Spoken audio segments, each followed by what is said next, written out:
wasiirka arrimaha gudaha iyo federaalka dawladda Soomaaliya ayaa waxa uu kormeer ku tagay xarunta ay ku shaqeyso hay'adda qaxootiga iyo barakacayaasha qaranka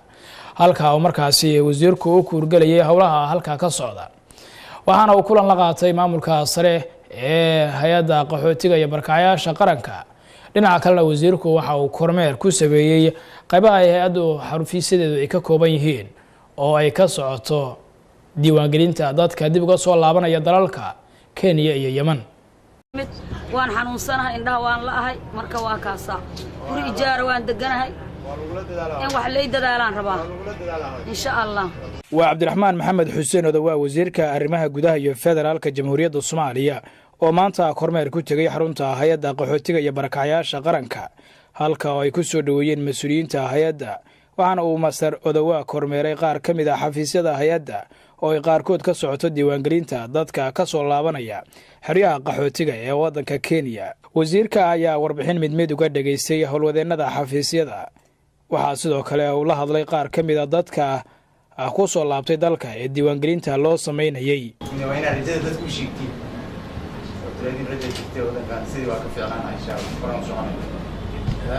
markay soo laabtaan u sheegto ma lagu noolaan kara kana iskala naanay asaga la rabaa inaan qurxin laakiin haddaan niraahdo dad midkay ka shaqaysteen kaasaan kula noolaanayna waa laga fiican yahay dhulkaanaan leenahay waa dadaalayna inta tabarkooskeed laakiin waa la dadaalay kormeerka kadib ayuu wasiirku waxa uu kulan la qaatay maamulka sare ee hay'adda qaxootiga iyo barakacayaasha qaranka waxaana uu warbixin ka dhageystay gudoomiyaha guddiga qaxootiga iyo barakacayaasha qaranka Axmed Daahir Cabdikariin Nuur dhadhaab arinteedu waa la socotaa shirarkeedii meeshii wax ka tagtay adiga safarka madaxweynaha oo adiga xubinka ahaa xaaladeedu way adag tahay arintaas dadkaas dhawaan inay soo noqdaan sabab kasta ku soo noqdeen ay u badantahay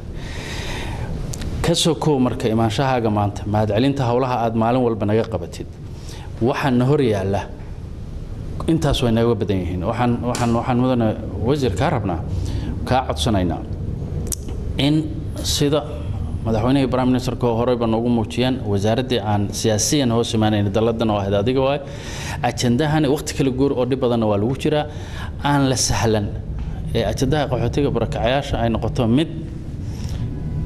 dawladda iyo heerka siyaasadeed maalin walba la hortaagan tihiin wasiirka arrimaha gudaha iyo federaalka Cabdiraxmaan Maxamed Xuseen Odawa ayaa gunaanadkii kulanka ka hadlay waxaana uu la dardaarmay madaxda hay'adda waxaan ku bogaadinayaa gudoomiyaha iyo gudoomiye ku-xigeenada baan u sheegay in shaqaalaha la tababaro macaamilka dadka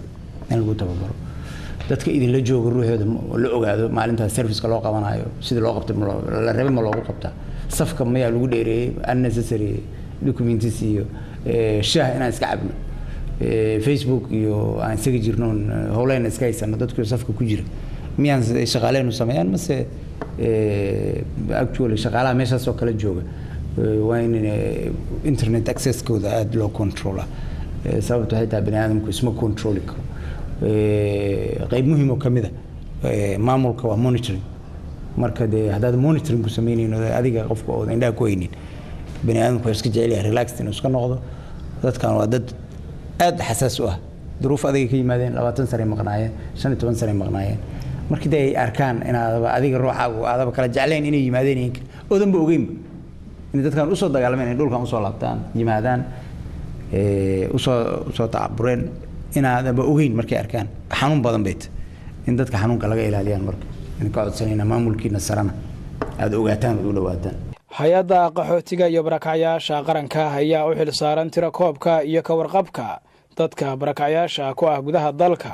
iyo kuwa qaxootiga ku ah dalalka caalamka iyo sidoo kale daryeel u raadintooda waxaana maanta hay'adda madaxdeedu soo bandhigeen tiro koobka dadka ka soo laabtay dalalka Yemen iyo Kenya iyo sidoo kale qaxootiga Yemeniyiinta ee dalkeena soo gaaray waxaana lagu sheegay 7,220,000 oo Yemen ka soo laabtay 16,000 oo Kenya ka soo laabtay sanad gudihiis iyo 7,500 oo qaxooti Yemeniyiin ah oo ina ka soo baxsaday dagaalada dalka Yemen